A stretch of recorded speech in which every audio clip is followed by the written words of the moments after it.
Good afternoon. Welcome to episode 51 of the Blunt Talk Sports Podcast. I'm your host, Anthony Wright, coming to you from the beautiful, warm, and comfortable confines of Atlantic City, New Jersey. Wherever you may be watching or listening, as always, I thank you. Like, share, and subscribe. It helps the channel. This episode today, guys, I wanted to hop into was the NBA free agency news and notes. There was a lot of free agency news happening throughout the week. It was it was just chaotic, hectic ass week for myself. I know for a lot of you out there, happy 4th of July. For those of you that I didn't reach out to and talk to, there was no episode of the Blunt Talk Sports Podcast on the 4th of July. I was actually celebrating. I had a day off from work for my job, and I did an episode, as you previously saw, the day before the 4th of July. So I figured take a day off, spend family time, which was much needed. Shout out to the fam. Hell of a 4th of July. It was definitely fun. I hope you guys, like I said, were safe and enjoyed yours. Like I said, hectic week, very chaotic week as far as NBA news is concerned. A lot of NBA free agency moves, coaching moves as well. And I wanted to make sure that once kind of the dust is settled. Now, ironically, free agency is not even done. My team, the Sacramento Kings, they're actually on the cusp of either landing DeMar DeRozan in a signing trade or possibly Brandon Ingram. I'll touch on that in a little bit. But like I said, ton of shit to get into. I just want to make sure that I'm kind of covering everything, guys. Hopping right into it, the news that I really wanted to get into, the first bit, believe it or not, y'all, it's not Paul George. That's the second thing. But first thing I wanted to get into was Klay Thompson going to the Mavericks, signing a 3-year, $50 million contract. I'm pretty sure y'all seen Klay Thompson's heartfelt Instagram message to the Golden State Warriors and the fan base, and pretty much saying goodbye and like thank you for all the memories in 12 years of success and the ups and downs, the injury. I'm gonna be completely honest with you. I have no qualms with Klay leaving. Klay did what he was supposed to. Klay won championships in Golden State. He formed, arguably, in my opinion, the greatest shooting tandem ever in NBA history, the Splash Brothers. Unquestionably, when you say that name, if you say Steph, you think of Klay. That's just what it is. So he's earned that right. He's earned this position and point to be able to move and try to actually do his own thing and be his own guy. So I have no argument there with that. I completely understand. It's one of those things where it's just like, time, shit moves on. Time passes. Things run its natural course. You start really paying attention and realizing, like, he's been there for 12 years. What are we talking about? 6 finals appearances? 4 championships, an Olympic medal? ACL injuries, ankle injuries, knee injuries, just things that just should not be happening. Most guys, they sustain injuries like that, they're fucking done. Their career's done. They're not even the same guy. We're just now talking about Klay Thompson, quote unquote, falling off. And this guy's still giving you 17 and close to 20 a game. So keep in mind what we're talking about, who the type of caliber of player we're talking about. So, I wanted to say all that. I thought it was dope that KD even reached out to him on an Instagram message, shooting him out, basically saying, like, end of this chapter, it's always time for a new course, so it's definitely what's up. It's definitely a good thing to see. I'm happy. I'm happy for Klay. I'm happy that he's getting this opportunity to do his own thing and possibly, be his own man somewhere else. Because I think that's always been an argument, too, with Klay Thompson. I think one thing with Klay is that they've always said, he typically, in all honesty, most people typically say, when you think of Steph Curry, right, he never needed Klay to win. Now, I'll be one to argue that that's not factual because, in all honesty, I don't think Steph wins any championships without Klay. And vice versa. Most people say, well, Klay should have left years ago and went to be his own guy. Klay never needed to prove that he was his own guy. Klay knew how lethal he was. Klay knew his role. Klay's whole thing is, all right, let me try to be, the best that I could possibly be and do what I possibly can do to win a championship with Steph Curry, arguably the greatest shooter of all time, and form a tandem and form something great in the place where I was drafted. So I completely understand what Klay was thinking. I understood he felt some type of way about the whole disloyalty thing. I touched on that too. You know, you kind of don't really have a lane or a spot to really pick in, you know, and talk shit about them not showing loyalty when you put up 0 points in 30 plus minutes in a play-in tournament game. So again, all of this being said, I think this is an outstanding move for the Mavericks. Essentially, because if you probably a move that most people didn't even notice, prior to Klay joining the Mavericks had traded away Tim Hardaway to the Pistons for Quentin Grimes. Move that most people wouldn't pay attention to because, again, average casual fan doesn't know who Quentin Grimes is. Most average casual fan doesn't really know who the hell Tim Hardaway Jr. is. They know Tim Hardaway Sr., you know, throwback guy, you know, crossover, killer crossover, Miami Heat. You know, they know Warriors, but way back when. They know that Tim Hardaway, but they don't know his son. But again, the point of me bringing this up is that what was so ironic about that move was the fact that they made this move knowing in the wings Klay Thompson was coming. So I think it was a great move. You're essentially swapping out Tim Hardaway Jr. for Klay Thompson. And Klay Thompson is going to more than likely start for you. Because let's be honest. You got Kyrie at the point. You got Luka at the 3. It only makes sense that Klay plays the 2. So that solves that problem. It solves your scoring problem.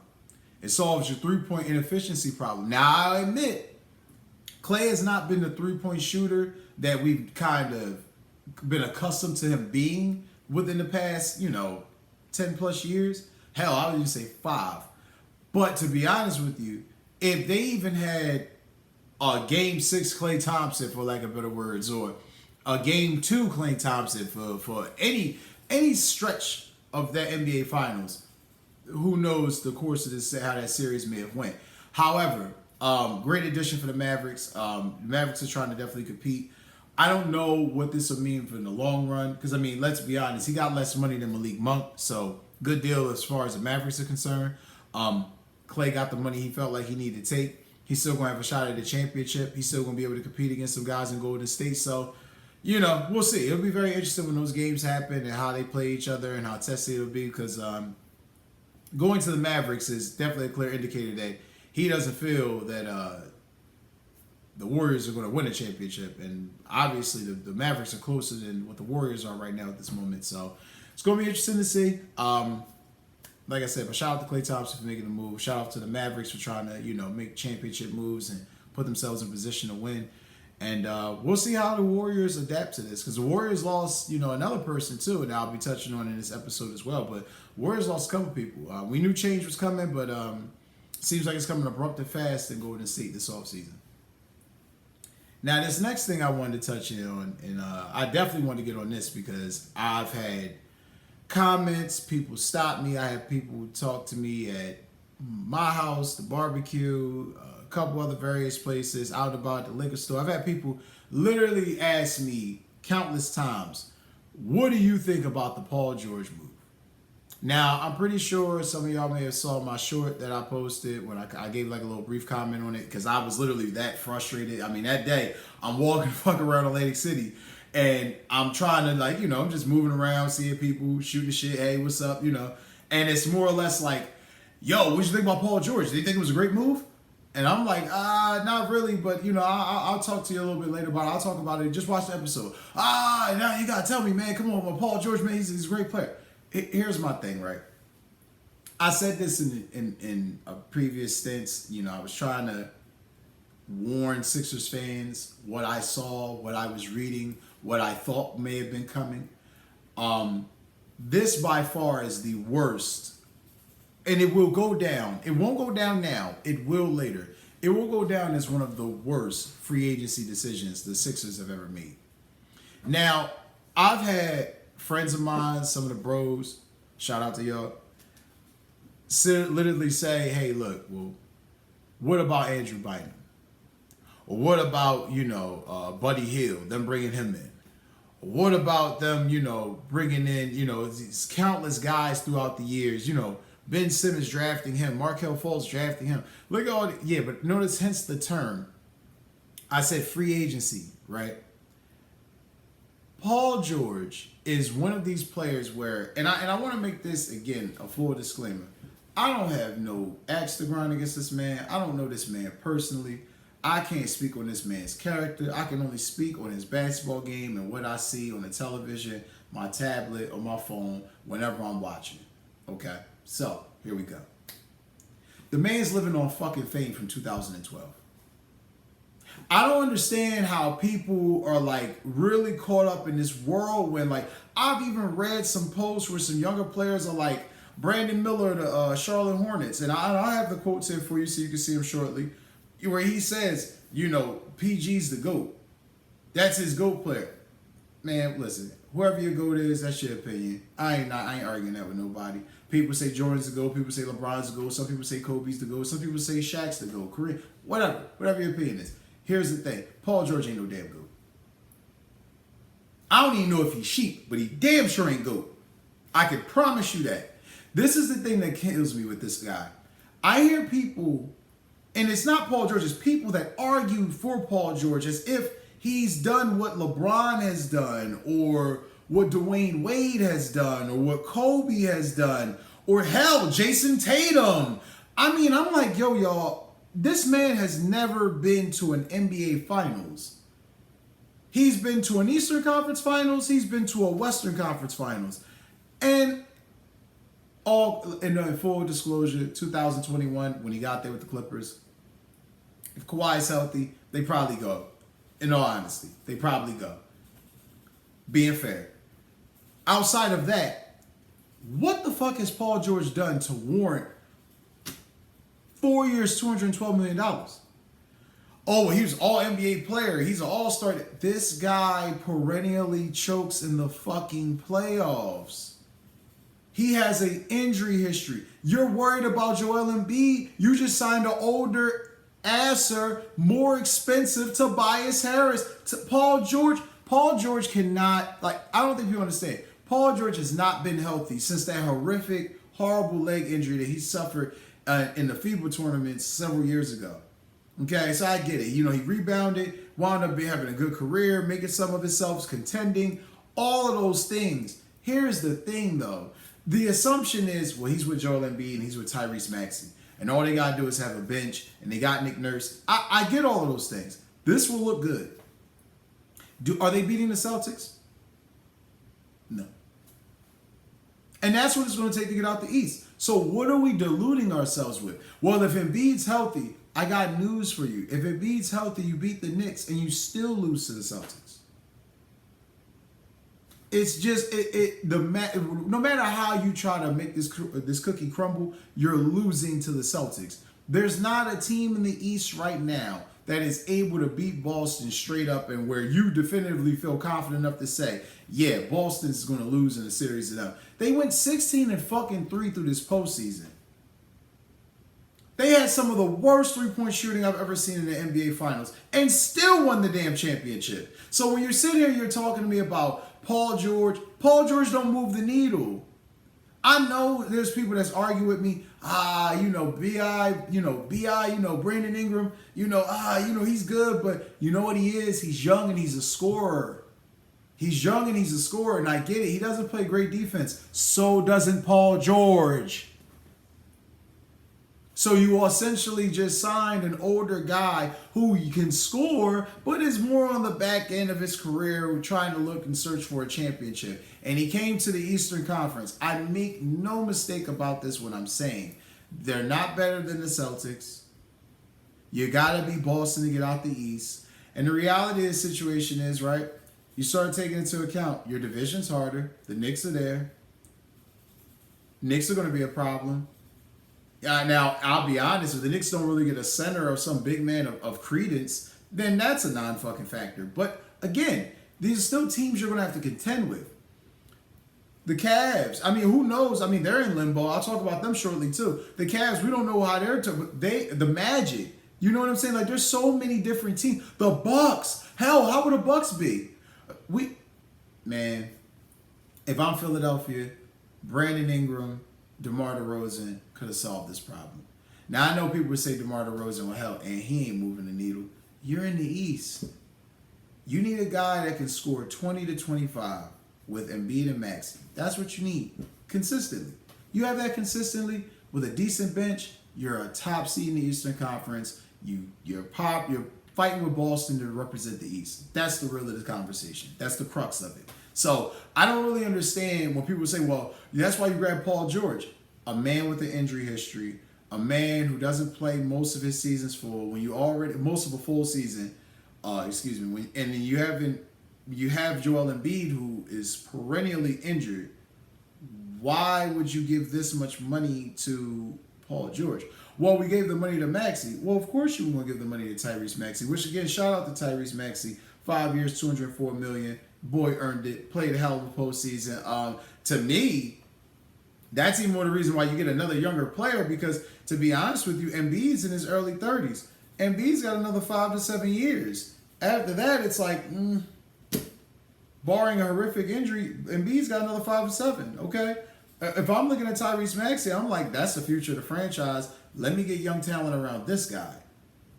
But, we got to sell tickets. We got to sell delusions to our fan base. And, I don't understand it completely. I get the move. I get that you had to get a veteran. You had to get a guy to come in there. Tobias Harris was fucking deplorable. He was a dumpster fire as a player. He stole money. We've talked about this. We've discussed this. We get it. But you don't sign the expensive version of what you just had to replace the mediocrity that you're trying to already replace. It's just like putting on two shoes that don't fit. Okay? I wear a 12.5, but I'm going to wear a 9.5 and a 14.5. Like I said, shitty move. It's going to come back to bite him in the ass. And it's a lot of money for a guy who has not really won anything of substance in the NBA. So, be that as it may, good luck to the Sixers, and we'll see how that season turns out. And we'll see where Paul George, Maxey, and Embiid, that new trio, will lead the Sixers this year in the Eastern Conference. I definitely wanted to touch on briefly LeBron signed his 2-year, $104 million extension. Could have took more money, but he's kind of taking it on a year-to-year basis. Obviously, he's going to be able to play with his son this year, so he's going to be ecstatic about that. I completely get it. I mean, LeBron's he's at the twilight of his career. He's still making the playoffs. He's still one of those guys that if you get some weapons around him, he can still contend. At the worst, his team's going to make the playoffs and he still be in the conversation. So I completely get it. This is his swan song at this point.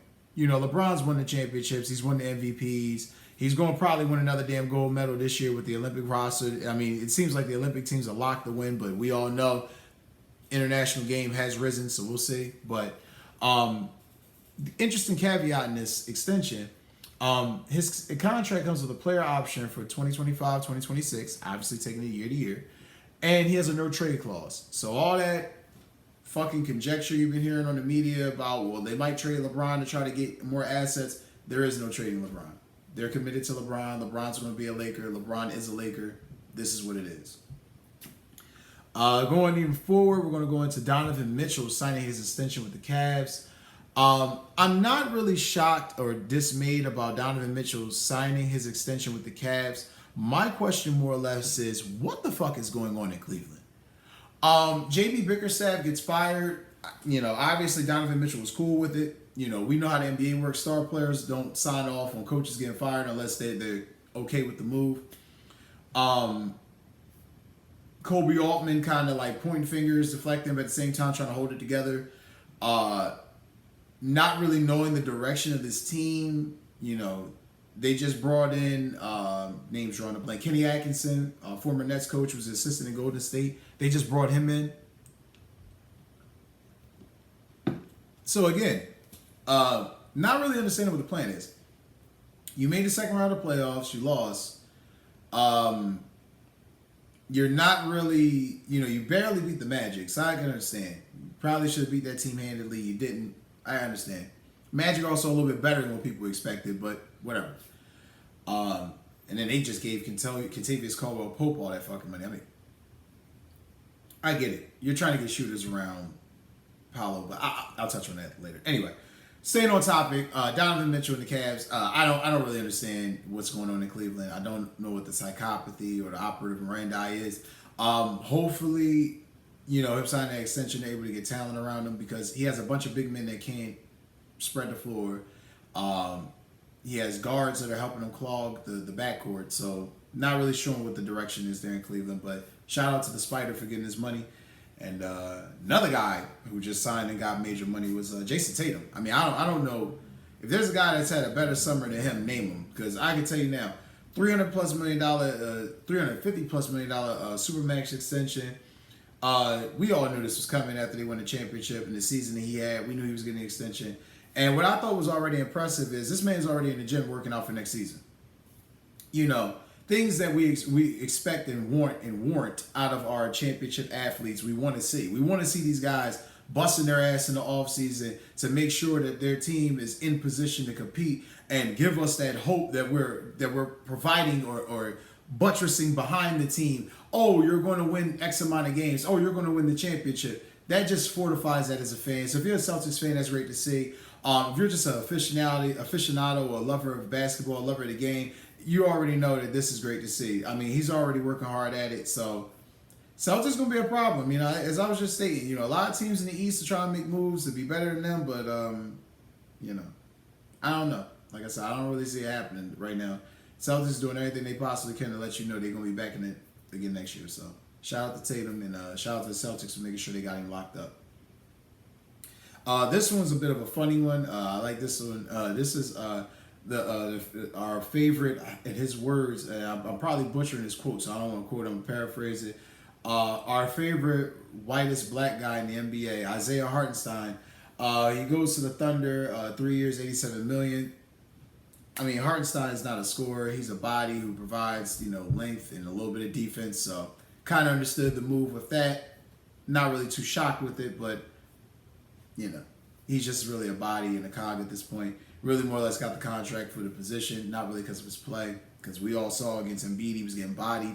He definitely didn't do shit against the Pacers. So the other part that I wanted to touch on, you heard me briefly mention about the Warriors and them, losing guys. CP3 to the Spurs. How the fuck do we feel about that one? I mean, I'm going to be completely honest with you. That could be low-key the best signing of the offseason. Because you're talking about a veteran point guard pairing up with a young Victor Wembanyama. They got Stephen Castle there now at the 2. They're still young. They're still raw. They still got to get some bench players because their bench was just terrible last year. Having said that, though, this team's on the rise. This team could potentially be a playing team next year. They could potentially be, because you just see it. Remember a couple years ago when CP3 went to Oklahoma City with a young Shai Gilgeous-Alexander and those guys, and that team was supposed to tank, and they wound up making the playoffs or close to the playoffs. I believe they made the playoffs. Don't quote me on that. I believe they made the playoffs, but either way, I had to pretty much tell them no, we need to tank, so we got to get rid of you so we can tank. It's remarkable. So this is great. And then seeing with Greg Popovich, seeing Chris Paul, play point guard and be able to be coached by Greg Popovich, I think that's going to be fantastic.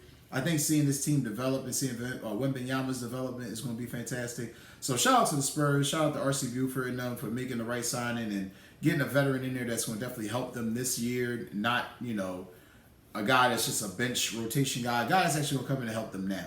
Because let's be honest, CP didn't fit in Golden State. He just went there because he ain't had nowhere the fuck to go after Phoenix got rid of him. So shout out to him, and I definitely expect him to put up good numbers with Wembanyama. Definitely wanted to talk about Kentavious Caldwell-Pope. Again, the money he got, I'm not shocked in today's NBA. We all know some guys get huge contracts, and it's kind of more or less for what they've done, not really who they are.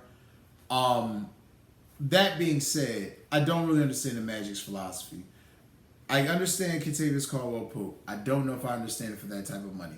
I also don't understand that you re-signed a bunch of guys when you know that the bench and guard play was really your issue in the playoffs. So, kind of confused as to what the fuck they're doing. So, Cleveland and Orlando, they'll be my teams into my what the hell's going on bubble throughout the NBA offseason. I'll be keeping an eye on them both because I really don't understand the moves. But we'll see. But again, shout out to Kentavious Caldwell-Pope getting that money. Shout out to the Magic for trying to make moves. And again, we can't understate Kentavious Caldwell-Pope, not LeBron or Jokic or AD or an Embiid or Steph. May not be any of those guys, but the fact that Orlando was able to recruit this guy and secure him, it shows that they're on the rise. It shows that they're making the right moves, and it shows that Orlando is trying to position themselves to be a contender within the Eastern Conference. So, again, shout out to the Magic. See that they're trying to make those moves to be a winner. This one actually is another one that's kind of really got me going, kind of, wondering and pondering some things because I've been paying attention to the draft and free agency and the trades that's been happening. Now, we all know DeJounte Murray. The Atlanta Hawks is who I'm talking about, the team itself. We all know they traded DeJounte Murray to the New Orleans Pelicans several weeks ago. We all knew that move was kind of unexpected, but expected. That him and the DeJounte and the Trae Young pairing didn't work out the way we all expected. Having said that, we knew that a trade was coming. We just didn't know what. Hawks had the number 1 pick. They drafted Zachary Richey, guard, small forward out of France. But it had me wondering, what's going to happen with Trae Young? Because I'm going to be honest with you. I'm not necessarily jumping out the building to leave Atlanta because I think that they're kind of putting some pieces in place to be a lot better than what they've been the past couple of years, which is just mediocre, play-in, floundering team. Everybody kind of got, eye fucked about them making the Eastern Conference Finals some years ago. That was a fluke. That was a severe fluke. That was Ben Simmons choking and not rising to the occasion, and a young Atlanta team rising up and taking advantage of it. No one in their right mind thought that the Atlanta Hawks were going to the NBA Finals that year they made their Eastern Conference Finals. No one. So, with that being said, wallowing in mediocrity, wallowing in the play-in tournament, kind of didn't really know where this was going for them. So, I understand a lot of their moves. But I just feel like Trae Young needs breath of fresh air. I don't think that's a hot take. I just think that he really needs to go somewhere else. He really needs to try to expand himself and really try to expand his game. Work on his defense, work on some of that, inconsistent perimeter play at times that he has. I think, it would have been great if he would have been able to go to LA or go to places, like that and really, shine. But it remains to be seen. As for now, he's still an Atlanta Hawk as of this episode. So, we'll see. But I don't know. I just feel like breath of fresh air is looming for Mr. Trae Young, and might be the best thing possible because they don't want to admit it out loud, but they blew it. They took him over Luka, and history. If the Falcons have a time machine, they probably do that trade over again and don't trade Luka. With that being said, coming to the last couple segments, I definitely wanted to make sure I highlight this signing because I was curious as all hell as to what the Detroit Pistons were doing this offseason. Some of their moves didn't make any sense, didn't really understand what they were trying to do. And then it came out in the middle of the week, they signed J.B. Bickerstaff to a 5-year deal to coach the Detroit Pistons. I think this is honestly one of the best hires they could have made. They couldn't make this hire a year ago because obviously J.B. Bickerstaff was coaching the Cavaliers. That being said, I do like this hire. I do think it was a good signing. I do think he could, resurrect Jaden Ivey and Cade Cunningham and get those guys going. And, they're a dumpster fire right now. So anything that, they do this year will be an upgrade compared to what the hell they put on the basketball court last year. That travesty or atrocity, however, whatever adjective you want to use, it damn sure wasn't good basketball. We can all firmly say that. But shout out to J.B. Bickerstaff for getting that job and getting that 5-year deal and, like I said, landing on his feet after losing his job with the Cavaliers.